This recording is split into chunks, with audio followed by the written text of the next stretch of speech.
मौका फताहार मिलल बा मौका फताहार मिलल बा किया हो गंगा किया छा गइला बिहार में का कोई सखी रे ससुरा के बतिया ठीकू से कहटल ना एको गोरतिया का कोई सखी रे ससुरा के बतिया ठीकू से कहटल ना एको गोरतिया आज लिखहियो प्यार वाला ना फूल खिलल बा आज लिखहियो प्यार वाला ना फूल खिलल बा मौगा फताहार मिलल बा पलंगिया कबो नहीं ललबा मौगा फताहार मिलल बा पलंगिया कबो नहीं ललबा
कि मौगा फताहार मिलल बा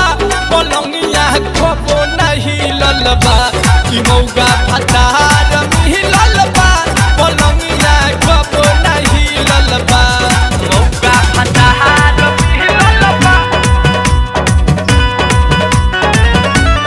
मौका फताहार मिलल बा किया हो गंगा किया